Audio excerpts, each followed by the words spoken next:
Hey, y'all. Welcome back to the show. I have a very special guest with me today. I met Jeffrey Taylor recently at a board meeting for the Texas Department of Criminal Justice. Jeffrey, welcome. Thank you. Thank you for having me. I heard you speak that day and you presented to the board some real concerns, and you did it eloquently. You were effective in your delivery. And then when I heard you say how long you had been in prison and how short amount of time you have been out of prison, I knew I had to meet you. Well, thank you. Thank you. That's a very, very endearing compliment. I really appreciate that. Yes, sir. Yes, sir. So tell the folks how much time you actually did. So from 1993 until 2018, I was incarcerated on various units. Some not so bad, some very bad. I knew while inside, though, I wanted to do advocacy. I wanted to be a voice for the voiceless. So getting the opportunity to speak to the board where we met was like a dream come true, really was. And I don't think I was impactful enough, but the opportunity was surreal. It really was surreal. It is a feeling to go from behind those walls to actually getting heard and listened to, and making eye contact with people making policies affecting the people that are incarcerated in Texas. Very true. Very true. It's not it wasn't intimidating. That's the thing. So I was able to speak to them like I speak to anyone else because I've seen so many different things. I can't say I've seen and done it all by no means, but I've seen so many things of violence. I've seen so many things of deprivation, dehumanization, mistreatment that it's hard to be intimidated when you're speaking to people in that capacity. It's more an emotional thing where I can't get angry. I can't let my anger issues or the potential for anger because of the feeling that, like most of my people that you already know yourself, we've left behind because there's so much neglect. It makes us angry. There's so much deprivation. It makes us angry. We really feel like the people who are in charge are not willing to listen to us. And so when you speak to them directly and you have that opportunity to control that anger, that urge to want to speak to them somewhat aggressively is hard. So it was that as opposed to intimidation for me. Right. Yeah. And that's really the way that we get people to listen is we have to keep our composure. And you said something so crucial. You talked about that, how that environment can breed anger in a person. And there are a lot of angry people in the penitentiary. Yes, there absolutely are. So how do you contain that? What are your coping skills? What are some coping skills you can share with our audience? My coping skills are my wife, of course, and talking things through with her. Even in confrontation, we work on communicating through that, which is not done on the inside. It's either, and that was my mentality going into this marriage. If we're going to talk and you're going to be stupid, then we're not going to talk, and you just shut down. And so you get to the point of shutting down so much because there's so much adversity, so much anger, so much frustration that people, instead of wanting and willing to talk, they absolutely want to argue and be confrontational and live in that space. So relearning that dynamic is one of my coping skills. Riding my motorcycle is another. Giving back in advocacy and mentorship. All of those are things that remind me of where I've come from. Staying in contact with guys who are still incarcerated, making friends and building networks of people like yourself is a really crucial part of that coping and overcoming. Jeffrey, you you were a veteran. You are a veteran. Yes, And ma'am. thank you, sir, for that. Thank you.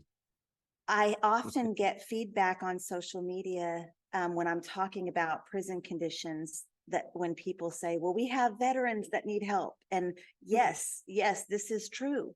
This is true. And what's also true is 1 in 10 Americans in our carceral system are veterans.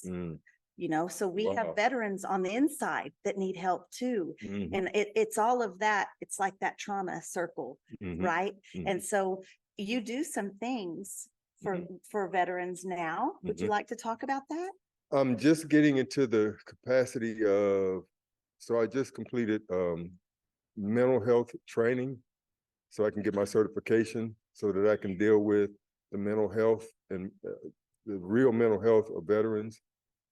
And with the objective of one day having a transition facility for those who've been incarcerated and their veterans and coming home so that they can actually have gainful employment, mental health therapy, assistance. And the peer part of it is what's the really drawing part of it for me, because it's peer to peer.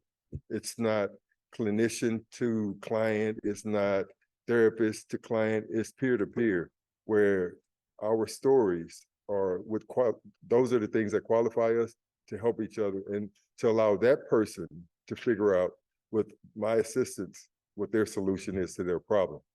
Because nobody can tell you what your solution is to your problem better than you. Maybe with a little bit of assistance, you'll get there quicker, but that's really important. That peer-to-peer component of it is really, really something that I really like. And so I'm working towards a certification now. Now I got to go and do the clock hours. I just passed the test today. I made a 92. Congratulations. That's excellent news. Yes.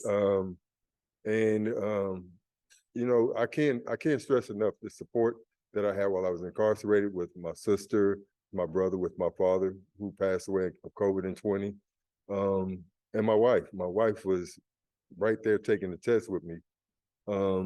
That support is priceless, and we all need that type of family support.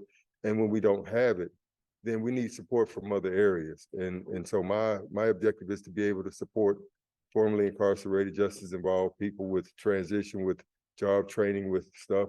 And there's so many people that I've met along the way. Some of y'all can't see, but Brandon and Tracy and so many people who are involved in this work, who've been where we've been, is just a manifestation of God actually empowering us to do something for us. Ain't nobody gonna do it for us but us. That's right. So you guys, he's pointing at some gentlemen in the room. We were actually finishing up a conference about higher education in prisons. It's hosted by Lee College, who offers education in the Texas prison systems. And Brandon Warren has his own podcast and YouTube channel. I'm going to make sure and put that in the description of this video. You guys will want to check him out. You know us, we're always down for the formerly incarcerated people, trying to support them, lift their voices. And that's one way to do that. Yeah. I don't want to just change the mood totally, but I do want to just talk about, you were in during COVID. Right before COVID, I was released. Okay. Mm-hmm. And so you lost your dad when you were home. I lost my dad when I was home. Thank God I was home. Yeah. Yeah. That's what I was wondering, because that's a component that a lot of people, you can grieve on the outside when you have that. A little bit of closure. Right. Mm-hmm. And with your family. Mm-hmm. And so what we see is when people that are incarcerated lose a loved one, even years prior to their release, they come home and it's a whole new grieving process. It is. For that. Absolutely. I'm glad that you got to see your dad. Yeah, well, that was a prayer, actually. My mother passed away in November of last year. and so my prayer was, I don't want to lose one of my parents, either one of my parents, while I'm incarcerated. Thank God they were still alive when I was released, and I got to spend some time with them. And so it was very fortunate. It was very a blessed time, humbling, and regretful all at the same time, but very grateful for the answered prayer of being able to have some closure upon my Yes. release, Yes. that they were still here. So it's a very, very good thing, even though people can see only the bad. I see the blessings because I know that there was an answered prayer in that. Yes. Yes, sir. Yeah. Thank you for that. And I think it was also just such a blessing you had their support during your incarceration. Yes, absolutely. What we see, you did some things in prison. You have some accomplishments, and I want to talk about that. You said something the day we met at the board meeting about you were able to take this class and do this and this, but you had to fight for it. So can we just talk about what did you do in prison? What kind of classes are we talking about?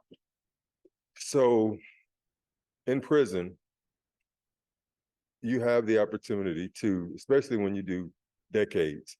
So you have the opportunity to become part of the negative, pessimistic environment, status quo, or you can make a choice to actually do some active change, introspection, maturity, growth, to leave the place in a different capacity than you went in.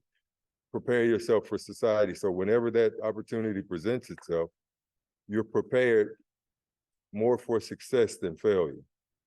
And so I knew early on, I needed to get involved in things. I needed education. I needed to learn how to speak. I needed to not allow myself to become institutionalized, to minimalize that institutionalization, that mindset.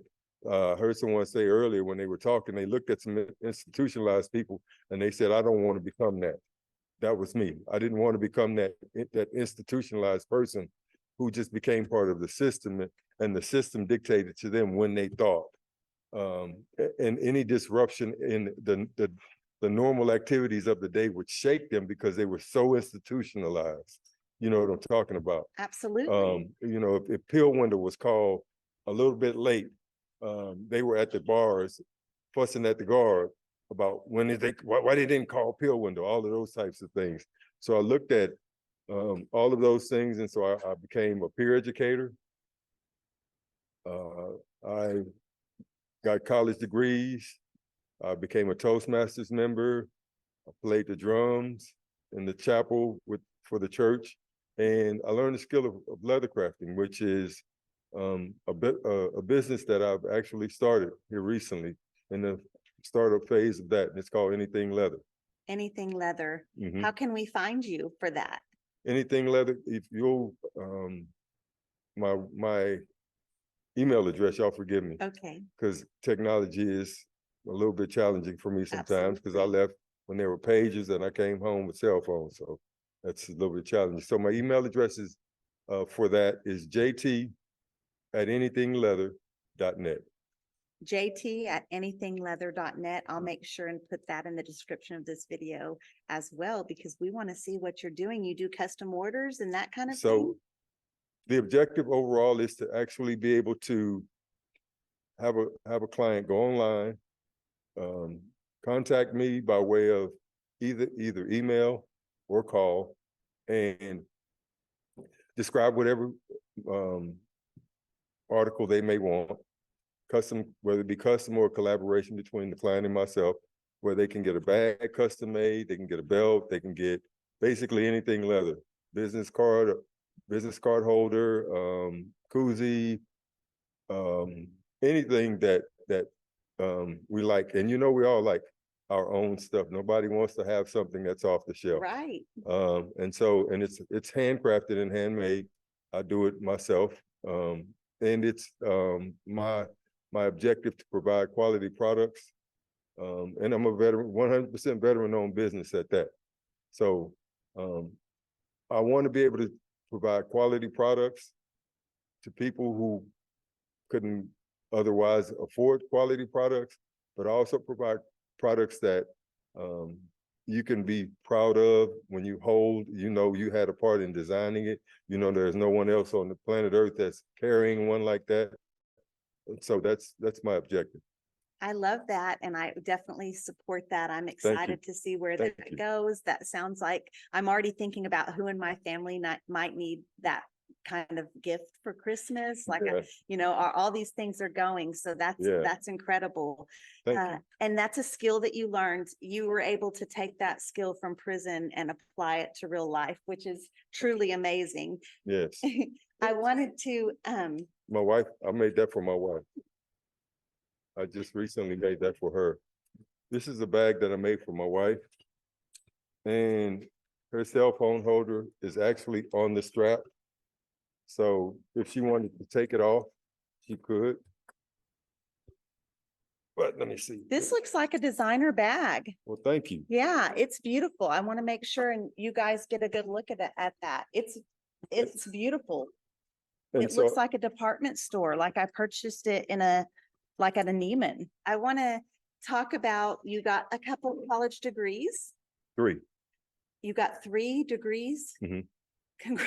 I need to shake your hand. Thank I didn't you. realize it was 3. And if you have said it before, I apologize because No, it's okay. It left. I knew that you had gotten an education, but I didn't know that you had received 3 degrees. Yes. So that's really impressive for anybody, and especially someone doing that in that environment. Thank you. Thank you, Marci. How did you handle your studies? Because a lot of our audience has loved ones that are incarcerated. And so they always ask me, what do I tell him? How does he handle it? And so how did you handle studying and learning with the things that were going on around you? The first thing is to not associate yourself with that. If it's negative, if it's violent, to remain as distant as you possibly can from that. That's the first thing. And then there's a level of respect on how you carry yourself. Gang members, gang leaders, everybody will respect you based on you staying out of their way and staying out of their business. So I never got in people's business. It's not my business. And this is, so I'm just a straightforward person. So I'm going to tell y'all, snitching on people, that you can't do your own thing when you're in other people's business, worried about other people's business. So I didn't snitch on people. I didn't get in other people's business. And my mind was made up to actually just do what I needed to do to leave the penitentiary so that I would never, ever go back. And I had so many things that I did that I didn't have idle time to play dominoes and watch The Young and the Restless and gamble. And I'm not knocking anybody who does those things. That's their thing. Everybody's got the freedom to choose however they want to live their lives and do their time. But for me, I wanted to be out here in society. I like women. I like freedom. I like being able to wake up in my own bed. And so all of those things were important to me. And I knew it was going to take a certain amount of conviction, discipline to actually remain in that. I had to humble myself sometime, because, as you got to maintain this line, class, and status to even be able to go to education, go to commissary, do all of the things that are really important to us as prisoners, formerly incarcerated, justice involved, however you want to refer to us. If we have been getting disciplinary cases, if there's a lot of that, then we don't have the opportunity to partake of the things that are for us. And that's the whole thing. While we're inside, as Marci did, and Marci and anyone else like us can attest to the fact that when we were inside, we had already started preparing for society. We didn't just get into society and then decide we were going to prepare for society. It took a whole lot of preparation, years, decades of preparation on the inside, so that when we got out here, we would hit the ground running as much as we possibly could, but with a realistic perspective on what's necessary in order to process information and deal with letdowns and setbacks and all of the things that we did, because a lot of that goes on the inside. It's just in a different capacity, but it's still the same thing. Yes, I think that's a really good point. Life is not easy on the outside. It's not easy on the inside. There's certainly different sets of rules, and you do have to adapt to those. You do, yeah.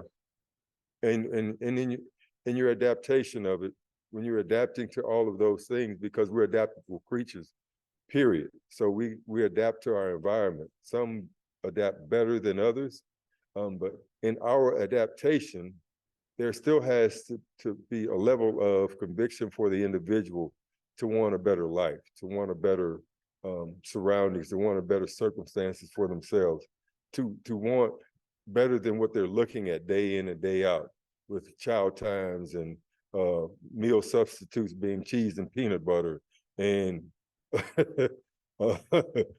commissary not being called, and you need commissary because you don't eat what's in the chow hall, and lockdowns, and all of the things that the negatives of the heat. The heat is just one of them. That's the big thing. There's so many other smaller things that are almost just as significant as that big thing. Because when you combine the heat with, you didn't make commissary, you didn't get a letter, or you got the wrong kind of letter, or you don't have any money on your commissary book, and you don't get to buy toothpaste and soap, like real hygiene things. Like the state of Texas gives you some really horrible, if you're indigent, really horrible toothpaste and a little bitty 1 bar of green soap. And that's what you got to take care of yourself with. And when you're looking like that, living like that, and you're thinking about, this is beneath me, then you're willing to maintain whatever you got to do to stay in a position to do what you can for yourself. So you won't come home unprepared. So you won't be part of the recidivism. So you won't be in a position where you can't help people, and you can't go back and reach back to the youth, because that's, volunteering to help troubled youth is another thing that's really important for me. All of those entities, all of those involvements and activities are just about giving back. I don't know about you, Marci, but I came from an environment of taking. I was a taker. Now I'm the giver. And it's a whole lot more rewarding and fulfilling to be the giver as opposed to the taker. The same way that our lifestyle previous to our incarceration had a negative ripple effect on our families, on our communities. Now we're here working hard to make sure that we have a positive ripple effect. And you're doing that. You are doing that. And we definitely thank you for that. We're definitely impressed with that. I'm excited to see where you go. I've talked to a lot of people like, hey, you need to know Jeffrey Taylor, because he's ready. Like he's about it. He's not just about talking about it. He's ready for action. So I know that big things are coming for you. Thank you. And I'm here for it. I definitely want to have you back to talk about progression, because people will want to check in. I just very quickly, you talk a lot about your mindset and how it's a lot of inner reflection, self-reflection, constant decision making to do the right thing and make the right choices in there, which is not easy. When you first got incarcerated, were you going in with this attitude, or was there a change at some point? I was in the county jail for 2 years, so-called fighting my case. And that involved me realizing for the first time how my actions affected my father and my sister and my brother. And so to see the pain and anguish on my father's face, and to know and to hear it in his voice, and then to see the things that they were going through, that was the motivating, that was the catalyst to make me say, it's time out for just being selfish and self-centered. And so that change came in the county jail. But even more so, I really had, if you will, a come to Jesus moment with God. God really helped me realize that my biggest problem and my biggest enemy was me. I could not look at anybody else. God would not allow me to look at anybody else. He would not allow me to point the finger at anything or anybody else, even though I've had a really troubled childhood. I mean, I come from the streets at the age of 8, smoking weed, smoking cigarettes, drinking, true story. And did that 8 years old. 8 years old, 8 years young. And that lifestyle and that mindset continued all the way through good stuff. even when I'm playing sports, organized sports, and got the dream job of playing basketball in the Army, I still had that mindset of the taker, the selfish one, the inconsiderate one. So all of that, and I wasn't completely insensitive, but I was insensitive to and inconsiderate of what I was doing and not understanding the big picture of how I was affecting the people that love me the most. And so that came when God held up that mirror, made me look at me, made me start dealing with me and changing all of the stuff that I knew needed to change because I didn't really like myself. And there's a whole lot of people in this audience that will probably hear this. You don't really like yourself. And projecting on other people is not the solution. The solution is going within. However you get there, whether it be a spiritual experience, whether it be through friends and family, it has to come with the self-acknowledgement of the need for change within yourself. I'm inspired by people like Marci. I'm going to start my own TikTok channel, and because she's inspired me, and my own YouTube channel because she's inspired me, because she's encouraged me that other people need to hear my story, and that in her words, men of color, people of color, are underrepresented in this space. And so all of you all who follow Marci and watch Marci, I'm not just promoting her because we're on camera. She's really true to who you see on camera. She's really true to that. Thank you for that. Thank you for that. And you're welcome. I feel like I've found a friend in you, and I appreciate that so much. Absolutely. I want to, and I know we're kind of on a time crunch because we're in a borrowed space, but I do want to acknowledge that starting at 8 years old, some of the things going on put you on a path or on a way to the way you were thinking. Absolutely. And you had to, despite that, in spite of that, you pulled yourself out, and not everybody does that. It's not easy. Right. Yes. And so I'm thoroughly impressed with that. Thank you. And just impressed with everything. Jeffrey's beautiful wife is in the background here. And it was so lovely to meet her today. Yeah. And yeah, I definitely want to have you back. Any final thoughts? My final thoughts are that I do these types of interviews, and I speak, and I do everything that I do is to make a difference, a positive difference in people's lives, and maybe some of the hardships and the experiences that I've gone through, some of the things that I have dealt with and continue to deal with, because just because we're out here and we're on camera and it looks good and everything it seems as if it's shiny, there's still life. Adulting is hard. So if I can encourage somebody or some people to not give up, maintain hope, or whatever, that's my life's work. That's part of my life's work.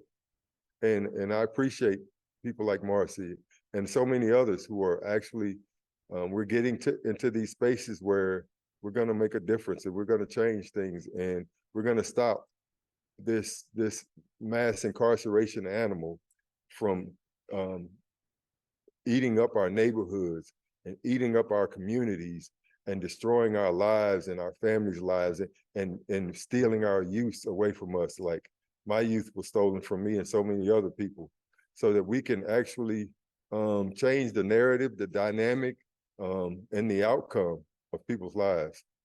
Those are my closing thoughts, and I'm really grateful for you, Marci. Thank you. Yes, sir. I agree. I need to hug your neck, Jeffrey. Thank you, sir. I You're welcome. appreciate you so much. You're welcome. Truly.